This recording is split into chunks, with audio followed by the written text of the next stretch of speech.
전도서 4장 1절부터 보시겠습니다.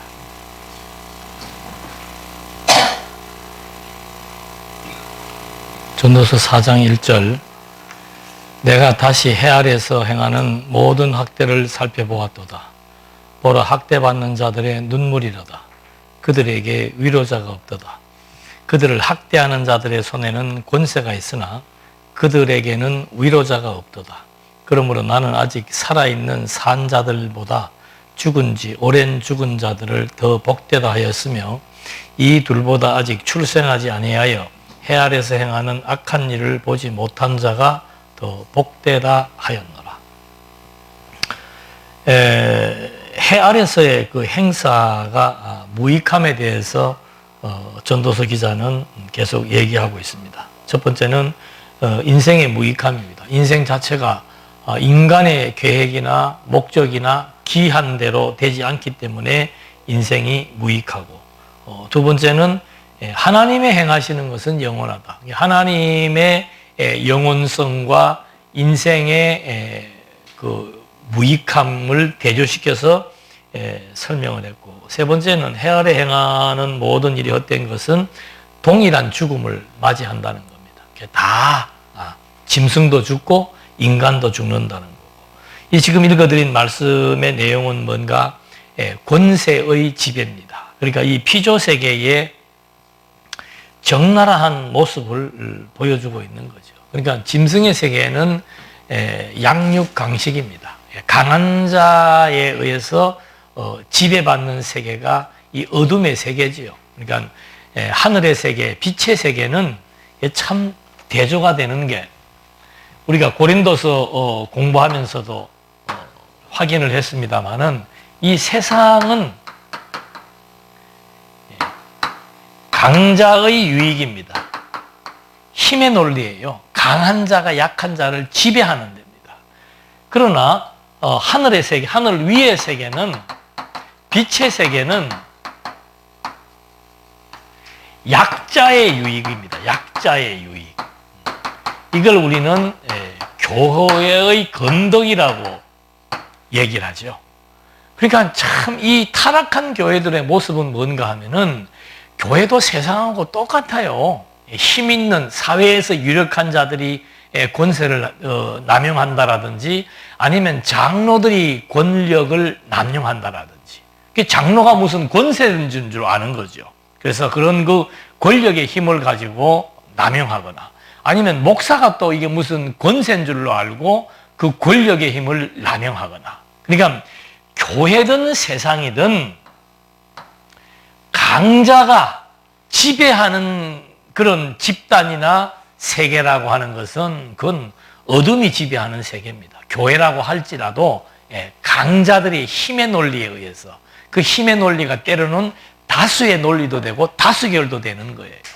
그래서 우리가 그 헌법에도 보면 모든 교회의 힘은 그리스도이고, 그 다음에 그리스도에 의한 성도들의 뜻을 모아서 집행해 나가도록 그렇게 준행하는 데가 장로교인데, 장로교 정치도 보면은 처음부터 권력 구도의 싸움이에요. 목사냐 장로냐. 그래서 이런 것들이 이제 이 세상 정치하고 아주 유사한 내용들로 보여지는데, 교회라고 하는 그 교회의 원리는 갑을관계가 아닙니다.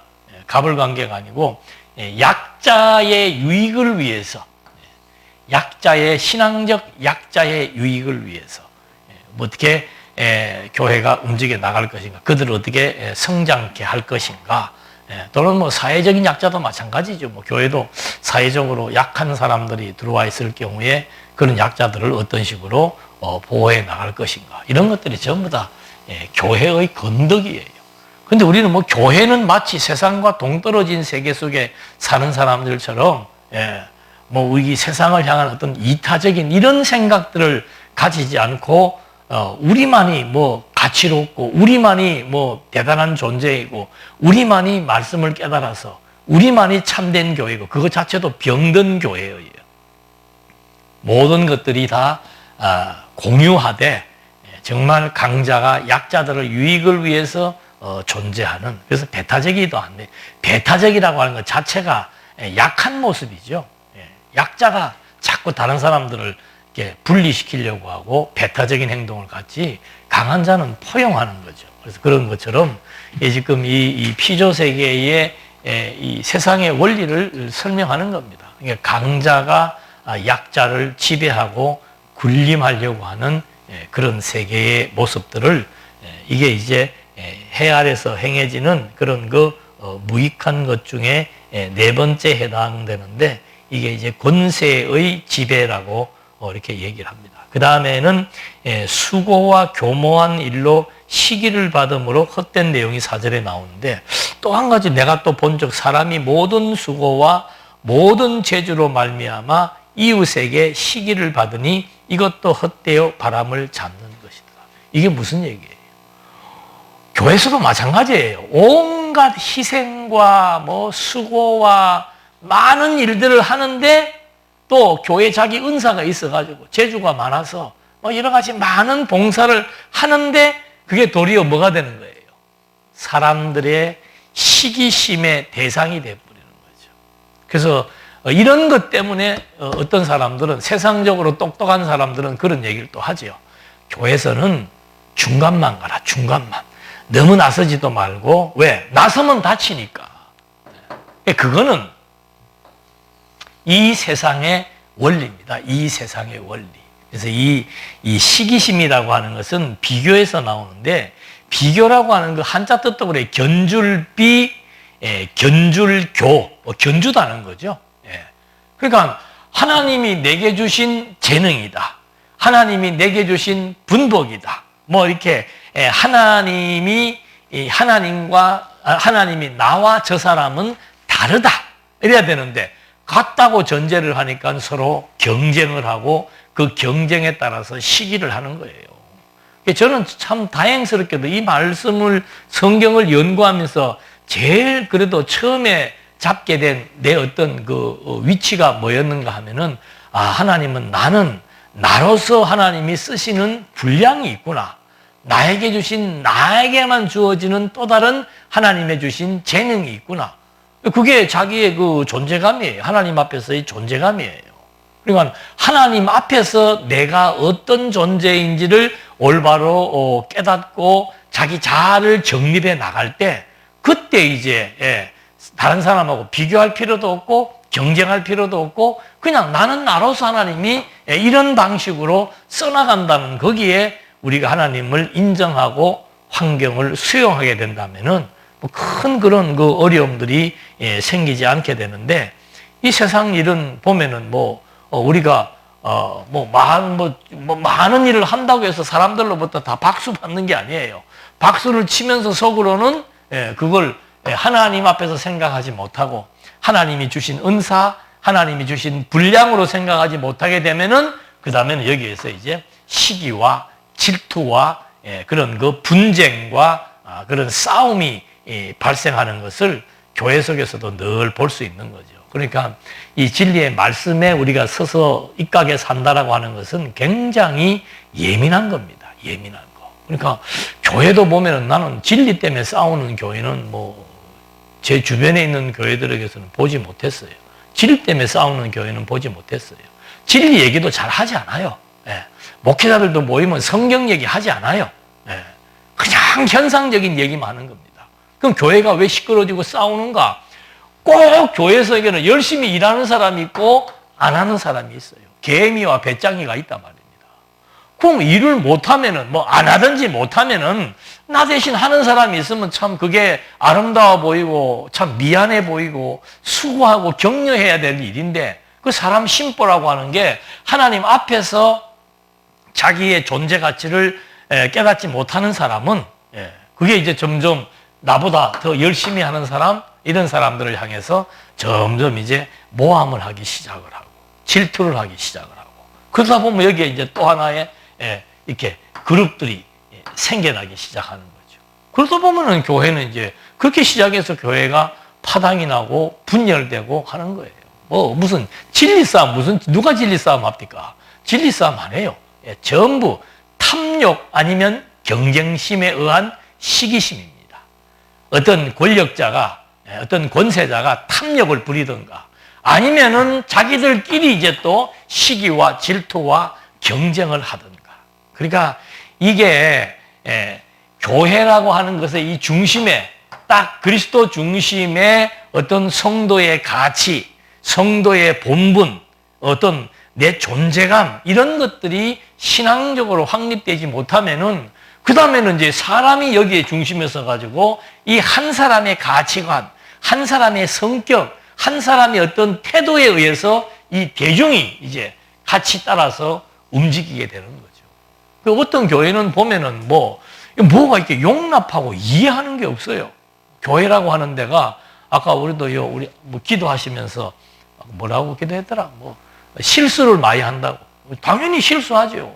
그럼 실수하면은 아이고 저 친구가 잘 몰라서 그랬는가 보다 하고 그렇게 하면 되는데 그 실수에 대해서 이제 마치 내가 그 실수의 원인을 밝히고 그것이 무엇이 문제고 이렇게 해야 내가 신앙적으로 똑똑하고 성경에 대해서 많이 그건 정말 무지의 소치입니다. 무지의 소치. 아니 인간 세계 인간 살면서 완전한 사람이 어디가 있어요? 그런 부분들을 보면은 그러니까는 그런 교회는 가면은 성도들도 얼굴이 다 굳어 있고 긴장을 해요. 왜? 실수하면 안 되니까. 그리고 남의 실수를 보면은 또 사정없이 거기에 대해서 막 공격을 해야 내가 또 괜찮은 실력가인 줄. 교회는 그런 데가 교회가 아니에요. 그래서 교회라고 하는 것은 정말 오전에 말씀드린 대로 어둠의 세계에 있던 사람들이 빛의 세계에서 빛 가운데서 밝음 가운데서 맑음 가운데서 평안한 가운데서 사랑의 확증과 감동에 의해서 점점 이타적인 삶을 살아가는 거. 나는 그 바울이 그렇게 이 교회를 몸으로 비유하고 부모와 자식의 관계로 비유하고 이런 것들이 너무도 적절한 거예요. 부모는 자식을 위해서라면 모든 걸 다 해줄 수 있잖아요. 그런 것처럼 그게 바로 뭔가 그게 교회의 원리라는 거죠. 교회의 원리. 그래서 이런 것들이 이제 결국은 자리 잡기가 힘든 이유가 인간이 본성적으로 가지고 있는 경쟁과 시기심, 이게 이제 우리에게 독소가 될 때 그건 자기를 사랑하지 않는 사람이죠. 경쟁하는 사람, 시기하는 사람, 분노하는 사람은 자기를 사랑하지 않는 거예요. 자기를 사랑한다라고 하는 것은 곧 하나님을 사랑하는 겁니다. 하나님의 사랑에 의해서 나라고 하는 존재가 얼마나 하나님으로부터 사랑받는 존재임을 확인하는 사람은 다른 것에 별로 관심이 없다니까요. 나를 사랑해주는 사람에게만 관심이 있지 다른 데는 관심이 없어요. 젊은 청춘 남녀가 서로 사랑해서 만나서 그 커피숍 같은 데 보면은 다른 데 쳐다봅니까? 안 쳐다봅니다. 막 둘이서 붙어갖고 막 얼굴 그러고 막 서로 눈만 보고 있잖아요. 근데 한 40년, 30년 살면 어떻게 해요? 앉아도 앉아 있는 건지, 사랑은 관심이죠. 그러니까 하나님의 사랑을 입었다는 것은 하나님의 관심 안에 있기 때문에 항상 생각과 뜻이 하나님을 나를 사랑해주는 그 신에 대해서 모든 관심이 집중되어 있고 그분의 사랑으로 나는 만족하게 되는 이 원리가 터득되지 않으면은 그 다음에는 사람끼리의 관계 속에서 치열한 경쟁과 시기와 질투의 대상이 되어서 살아가는 허무하고 헛된 사랑밖에 여기서 누릴 게 없다는 거죠. 그래서 하나님 모르면은 이 세상 자체가 그렇게 허무할 수밖에 없다고 말해주는 겁니다. 그러면서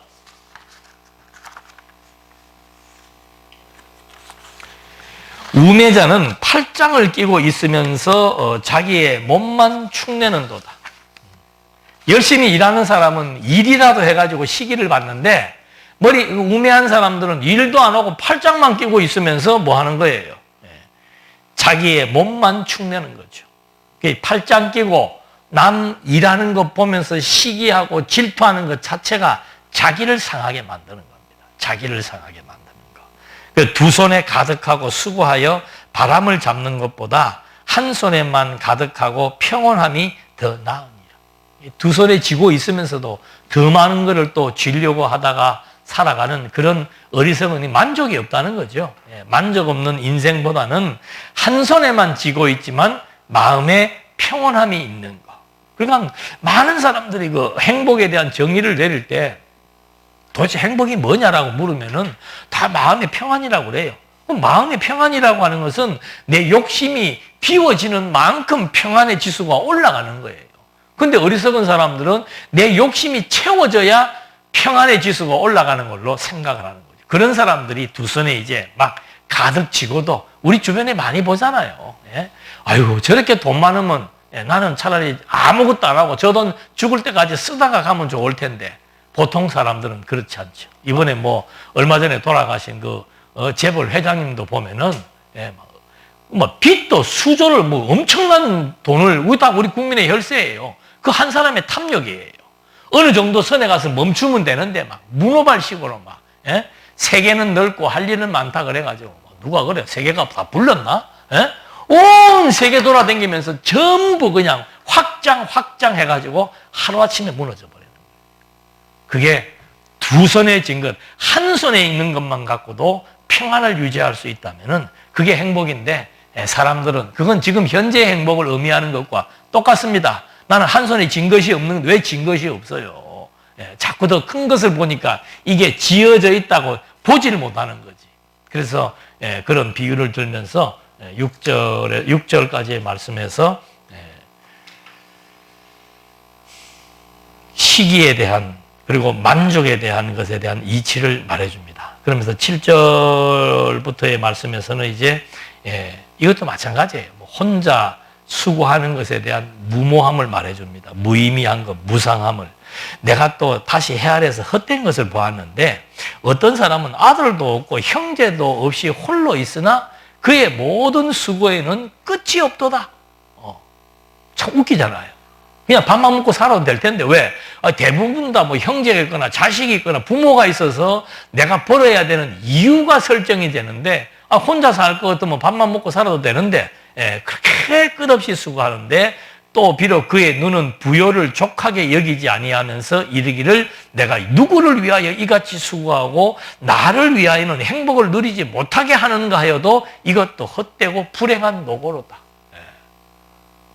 재산이 많으면 자식한테 물려주기라도 할 그런 기쁨이라도 있는데 물려줄 대상도 없으면서 돈은 엄청나게 모으려고 하는 사람들, 그 현실에 행복하지 못한 사람들. 그 얼마 전에 우리나라도 참 대단한 사람들이 있어. 얼마 전에 보니까 그 영화배우 뭐 그런 분은 밝혀도 좋죠. 좋은 일을 했기 때문에. 신영균이라고 하는 영화배우, 여러분들은 잘 모를 수도 있어. 우리 세대는 잘 압니다. 어릴 때부터 봤기 때문에. 그 영화배우가 자기 전 재산 600억이래. 그걸 사회에다가 다 기증하고, 지금도 살아있어요. 기증 다 해버린 거예요. 왜 그런가? 인생 살아보니까 이거 무슨 의미가 있냐는 거죠. 그래서 한 손에 만족할 수 있는 그런 지혜. 그것은 하나님 인정으로부터 오는 거죠. 그렇기 때문에 여기 그 불행한 사람들 중에 하나는 뭐 어떤 대상도 없이 뭐 누구한테 줄 자도 없이 그렇게 열심히 사는데 그게 결국은 탐욕에 의한 삶이기 때문에 불행하다는 겁니다. 9절 두 사람이 한 사람보다 나으면 그들이 수고함으로 좋은 상을 얻을 것입니다. 혹시 그들이 넘어지면 하나가 동물을 붙들어 일으키거나 홀로 있어 넘어지고 붙들어 일으킬 자가 없는 자는 화가 있으리라. 그러니까 혼자만 독립된 공간 속에서 이거 자폐현상이죠. 자폐현상. 현대인은 자폐현상을 가진 사람들이 많습니다. 자기만 아는 경우. 또 두 사람이 함께 누우면 따뜻하거니와 한 사람이 어찌 따뜻하랴. 한 사람이 패하겠거니와 두 사람이 맞서면 맞설 수 있나니 세 겹줄은 쉽게 끊어지지 않느니라. 이게 교회의 원리예요. 교회의 원리. 교회는 일체적 관계 속에서 약자의 유익, 상대의 유익, 이타심입니다. 이타심. 그게 얼마나 내 마음을 여유롭게 하고 평화롭게 하고 행복하게 만드는, 그걸 모르고 혼자만 생각하고 혼자만 누리려고 하고 혼자만 거머쥐려고 하는 그런 사람들의 사고라고 하는 것은 결국은 함께 누리는 즐거움과 기쁨을 모른다는 거죠. 협력의 아름다움을 모른다는 거죠. 하나님이 아담을 창조할 때도 아담 혼자 있는 것이 좋지 않다는 거예요. 그래서 여자를 만들어서 아담과 남자와 여자가 둘이서 하나가 될 때 그게 협력의 아름다움이죠. 돕는 배필이라고 그러잖아요. 협력의 아름다움. 이건 뭐 일반적인 얘기입니다만은 같은 사람이 만나서 결혼하는 게 좋을까? 다른 사람이 만나서 결혼하는 게 좋을까? 어떤 사람은 뭐 살아봐야 둘 다 안 좋더라. 뭐 이런 경우도 나올 수 있겠습니다만은 기본적인 이치는 이게는 생각하기 나름이에요. 같으면 같아서 좋고 다르면 내가 못하는 것을 상대방이 해주니까 좋은 거예요. 그게 이제 결국은 이 상대적 관계, 인간은 이렇게 함께 살아가는데 서로 내가 강한 점이 있단 말이에요. 내가 강점이 있고 장점이 있다는 거죠. 그것이 약점을 약점을 덮어줄 수 있는 약자, 상대방의 약한 부분을 내가 커버할 수 있는 그런 맥락으로서 내가 존재한다면은 진짜 의미 있는 그런 인생이 된다는 건데, 그런 어떤 이타적인 것을 모르고 홀로 이기적인 생각에 의해 사는 것도 불행이다. 그래서 한 사람보다는 두 사람이 낫다는 말을 해주는 것이고, 13절에서는 가난해도 지혜로운 젊은이가 늙고 둔하여 경고를 더 받을 줄 모르는 왕보다 낫다. 그러니까 그 왕의 자리에 있으면서 가지게 되는 고집, 우리 고집불통이라고 그러죠. 고집. 나이가 들면서 자꾸 줄여야 되는 게 고집입니다. 고집. 그래서 가난하고 지혜로운 젊은이가 늙고 견고한 왕보다도 훨씬 더 못하다. 가난하고 젊은 친구들은 상대방의 권고를 듣지만 나이 많아 고집이 아주 세진 사람들은 남의 권고를 듣지 않는다는 겁니다. 그래서 그는 자기의 나라에서 가난하게 태어났을지라도 감옥에서 나와 왕이 되었습니다. 그러니까 가난한 자가 나중에 가난하게 태어나도 왕이 될 자가 있다.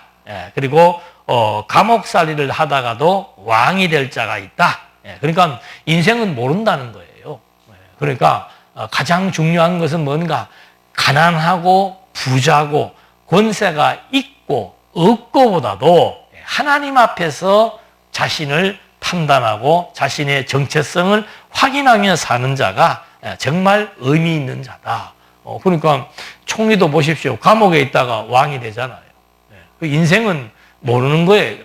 그 현재 주어진 삶 때문에 낙심하거나 낭망할 것 없이 정말 하나님이 함께 하시고 하나님의 뜻을 승복하면서 살아갈 수 있는 이것이 더 의미 있는 것이다. 15절 내가 본 적 해아래에서 다니는 인생들의 왕의 다음 자리에 있다가 왕을 대신하여 일어난 젊은이와 함께 있고 그의 치리를 받는 모든 백성들이 무수하였을지라도 후에 오는 자들은 그를 기뻐하지 아니하려니 이것도 헛되어 바람을 잡는 것이로다. 2인자가 있다는 거예요. 2인자가 1인자의 자리에 올라가지고 많은 사람들이 막 함께하고 해서 권력을 지는 그런 자리에 있다 할지라도 후에 오는 사람들은 그것이 아무런 의미가 없어요. 그게 오늘 어쨌다고. 우리 나이 많은 연예인들 있잖아요. 내가 뭐 옛날로 치면 요즘에 누구다 이런 얘기 하는데 그 옛날 얘기예요. 요즘 인기 있는 그런 사람들하고 비교해서 옛날에 나도 그랬다. 지나간 과거가 의미 없다는 거죠. 지금 아무리 뭐 높은 자리에서 많은 사람을 거느리고 있었던들 그 세월 지나가면은 후대에서 별로 그렇게 알아주지 않는다는 말을 해주는 겁니다. 그렇기 때문에 이 3절, 4절 말씀에서는 무익한 행사에 대해서 하나하나 얘기를 해주었고 이제 5장으로 넘어가면은 이제 구체적으로 재물에 대한 무익함을 말해주고 있습니다. 재물에 대한 무익함. 재물이 왜 무익한가? 사실은 여기 재물을 이렇게 표면화시키는 이유는 신약에서도 하나님과 재물을 같이 이렇게 비교할 정도로 이 피조 세계에서 정말 막강한 힘은 돈의 힘이죠. 돈의 힘. 그래서 그 재물에 대한 것을 가지고 이제 무엇 때문에 재물이 헛된 것인지에 대한 설명을 하려고 하는 겁니다. 먼저는 5장 1절로부터 7절까지 해서는 그 허무한 것을 극복하는 그런 그 수단을 여기서 얘기해 주는데, 너는 하나님의 집에 들어갈 때 내 발을 삼갈지어다. 가까이 하여 말씀을 듣는 것이 우매자들이 제물을 드리는 것보다 나으니 그들은 악을 행하면서도 깨닫지 못함이니라. 그러니까 열심히 어떤 행동을 하는데, 막 성전에 나가고 제물을 드리고 행동을 하는데 그 사람의 내면 세계 속에 어떤 가치가 없고 의미가 없고 깨달음이 없다라면은 그거는 뭐 제물 아니라 무슨 뭘 하더라도 그게 미신적인 주술적인 행동에 불과하지 그게 신앙생활이 아니라는 거죠. 그러니까 신앙생활이라고 하는 것은 뭔가 여기에 비유로 든다면은 하나님의 성전에 들어갈 때 항상 말씀을 통해서 하나님과 나의 관계를 깨닫고 내가 어떤 실수나 잘못에 대해서 깨달음을 갖는 것이 중요한 것이지, 똑같은 성전에 들어가도 깨달음이 없이 그냥 어떤 행동만 한다면은 그건 참 의미 없는 행동이다. 그래서 우리가 말씀하는 이유는 이게 무슨 이론적인 지식이기 때문에 그런 얘기를 하는 거 아니에요. 이 진리의 말씀을 통해서 오전에 말씀드린 대로 인간의 정체성을 분명하게 확인시켜 주는 겁니다. 내가 창세 전부터 하나님으로부터 선택된 자, 그래서 하나님의 아들이 되어 하나님의 그 거룩성이 내 속에도 내재되어 있어 하나님을 본받고 하나님을 의지하고 경외하며 살아간다라고 하는 성도로서의 구별된 자라고 하는 것에 대한 자기 이해, 이게 없어버리면은 나를 뭐라고 규정하랍니까? 하나님 앞에서의 인간에 대한 정체성을 정확히 규정할 수 없는 사람들은 그 다음에는 인간들끼리 비교하면서 비교적, 상대적 우월감이나 박탈감 속에 살아갈 수밖에 없는 거예요. 그리고 하나님 빼놓고 나면은 우리 인간 똑같잖아요. 근데 누가 더 좋은 학교 나왔냐? 누가 더 돈을 많이 벌었냐? 누가 더 나보다 젊어 보이냐? 누가 더 나보다 뭐 건강하냐? 그런 거 비교하면서 열등감, 패배의식, 그러고 사는 거예요. 그러나 하나님을 알면은 설령 내가 세속적 가치 기준에 의해서 열등한 자라 할지라도 이 우주와 만물을 창조한 이분이 나를 어떻게 평가하고 나를 어떤 존재로 인정하고 나를 귀히 여기고 누가 나와 함께 하느냐, 이런 것들이 진정한 위로가 되는 것이라고 지금 여기서 밝혀주고 있는 거죠. 그래서 하나님을 알고 하나님 앞에서 나를 제대로 이해하고 산다라고 하는 것과 하나님을 몰라서 그저 사람들끼리 뒤엉켜가지고 여기에서 나의 존재감을 좀 찾아보려고 하니까 내가 좀 돈이 있다, 내가 좀 권력이 있다, 그럼 그거 휘두르면서 사는 그것이 마치 내가 뭐 대단한 사람, 대단한 존재가 된 건줄로 착각하는데, 그렇게 해봐야 대중들은 또 그 사람을 향해서 손가락질하게 되고, 잘하면 잘해서 욕먹고 못하면 못해서 욕먹고. 세상은 그런 거예요. 영원한 내 편은 없는 것이 세상입니다. 사람에게 속으면 안 돼요. 영원한, 아무리 어떠한 감언이설이라도 영원한 내 편은 없습니다. 영원한 내 편은 누구인가? 하나님 외에는 없는 거예요. 하나님 외에는. 그래서 하나님이 인간을 창조할 때도 당신이 생명으로 함께한다는 사실을 보여주려고 하나님의 생기로 창조한 것이고, 그리스도가 이 땅을 떠나면서도 다시 오실 때까지 왜 당신이 우리와 함께한다라고 했는가? 당신이 바로 생명의 근원이며 창조주로서 우주와 만물을 뜻대로 섭리하시는 그분이 나하고 함께한다는 이것이 힘들고 어려운 세상살이에서의 진정한 위로와 힘이 된다는 거예요. 위로자가 없다 그러잖아요. 내가 잘 돼도 위로자가 없고 못 돼도 위로자가 없고, 힘이 있어도 겉으로만 존중하지 속으로 다 욕하고, 힘이 없으면 없어서 무시당하고, 세상이 그런 세상이에요. 여기에서 한번 하나님을 빼보십시오. 내가 도대체 뭘 위해서 살았는지. 아까 그러잖아요. 혼자 사는 사람이 죽으려고 돈 벌었는데 내가 뭐 때문에 이 돈을 이렇게 죽으려고 벌어야 되는지를 모르겠다 그러잖아요. 인생도 마찬가지죠. 누구나가 마찬가지죠. 우리가 하나님을 안다라고 하는 이것처럼 가치로운 건 없는 거예요. 그래서 우리가 교회를 나온 이런 차원을 떠나서 정말 하나님 앞에서의 인생에 대한 진정한 인생관이 바르게 설정되면은 결국은 이분이 모든 우주와 만물을 지배하시는 권능, 권세의 주체이기 때문에 또 이분이 생명의 근원으로서 나와 함께 하시고 생명으로 함께 하신다는 사실 앞에 이 큰 더 이상 큰 사랑은 없는 거죠. 여기에 우리가 위로가 되고 여기에 힘이 되고 그래서 이분을 의지하면서 열심으로 살아가게 되는 이게 성도로서의 가장 아름다운 모습이죠. 그래서 이 일을 위해서 우리가 함께 힘을 모으며 사는 거예요. 혼자가 아니고. 이 일을 위해서 함께 엮어져 가지고 힘을 모으며 살 때 나는 혼자가 아니구나. 혼자가 얼마나 고독한 겁니까? 근데 여기에서 함께를 찾는 것은 배신과 이용밖에 없는 거예요. 배신과 이용.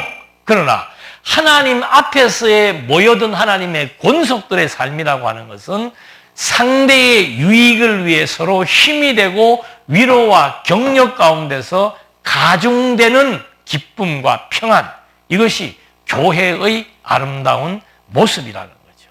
주의할 것은 나는 맨날 누가 나에게 뭘 해주기를 바라가지고 그런 말 잘하는 사람들 있잖아. 교회가 뭐 이것도 아느냐. 내가 교회라니까. 내 자신이 교회예요. 어느 집단이 나에게 뭘 해달라고 내가 이 속에 지금 함께 공존하는 사람이라니까요. 하나님이 나에게도 준 특별한 은사가 있고 재능이 있고 내가 발휘할 수 있는 힘이 있단 말입니다. 그거 다른 사람보다 강점이 있으니까 그것 가지고 살면 되는 거예요. 저는 저에게 주신 하나님의 은사가 있으니까 열심히 이거 갈고 닦아가지고 갈급하고 정말 처절한 사람들에게 힘이 되고 소생하게 되는 그런 진리의 말씀을 전파하는 상대의 유익을 구하며 살고 여러분 또 여러분 나름대로의 그 아름다운 진리를 위해서 함께 동력하는 것 자체가 똑같은 의미의 삶이라고 성경은 말해주고 있다 이 말입니다. 그래서 뭐 교회가 또는 뭐 국가가 나에게 무엇을 뭐 해줘야 되고 그런 거 아니에요. 내가 그냥 국가예요. 내가 그냥 교회고 그런 맥락 속에서 자기의 정체성을 정확히 파악을 해서 정말 아름답게 인생을 의미 있게 인생을 한 걸음 한 걸음 살아가고 정리해 나간다면은 정말 그 멋있는 삶의 방식이 되겠죠. 그래서 이 진리의 말씀을 깨닫는 말 한마디가 참 중요하다. 너는 하나님 앞에서 함부로 입을 열지 말며 급한 마음으로 말을 내지 말라. 하나님은 하늘에 계시고 너는 땅에 있습니다. 그런즉 마땅히 말을 적게 할 것이라. 걱정이 많으면 꿈이 생기고 말이 많으면 우매자의 소리가 나타나느니라. 여기서 말하는 말이라고 하는 것은 뭐 일반적인 말 많다 그런 차원도 아니에요. 여기에서 하는 말은 하나님의 지혜로운 말이 아니고 전부 함부로 말하는 거 원망이에요. 함부로 말하는 게 원망이에요. 원망이 뭔가 이렇게 되었으면 좋을 걸 이렇게 돼야 되는데 이런 것들이 함부로 말하는 거 빨리 말하지 마라. 이 조급한 마음이죠. 모든 일은 때가 있다고 그러잖아요. 그걸 빨리 즉석에서 해결되기를 하지 말고 하나님의 때를 기다릴 수 있는 그런 아름다운 마음. 우리가 일반적으로 그렇잖아요. 꿈이 많은 것은 걱정이 많아서 그런 거예요. 걱정이 많아서.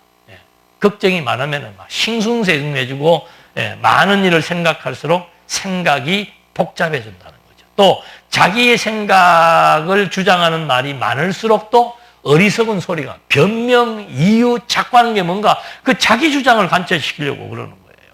그러니까 하나님의 주장이 있는데 거기에 자꾸 내 주장, 내 생각, 내 뜻 이런 것을 관철시키려고 한다면은 그것은 결국 어리석은 결과를 초래하게 된다. 그렇기 때문에 내가 또 같은 얘기입니다. 내가 또 본적 사람이 모든 수고와 모든 재주로 말미암아 이웃에게 이거는 안 돼. 5장 4절 내가 하나님께 서원하였거든 갚기를 더디게 하지 말라. 하나님은 우매한 자들을 기뻐하지 아니하시나니 서원한 것을 갚아. 여기에서 말하는 서원은 무슨 서원이에요? 헛된 서원, 인간의 탐욕에 의한 서원 그런 의미이기 때문에 안 갖게 되는 거죠. 순수하게 하나님의 뜻을 구했으면 그것이 아름다운 가치이기 때문에 그것을 위해서 살게 된다는데 그렇지 못한 서원이라고 하는 것은 하나님 앞에 투기하는 것을 의미하는 겁니다. 그러니까 서원하지 말라고 그러잖아요. 그래서 6절에 내 입으로 내 육체가 범죄하지 말라. 사자 앞에서 내가 서원한 것이 실수라고 말하지 말라. 어찌하여 하나님께서 내 목소리로 말미암아 진노하사 내 손으로 한 것을 멸하시게 하랴. 꿈이 많으면 헛된 일이 많아지고 말이 많아도 그러하니 오직 너는 하나님을 경외할지니라.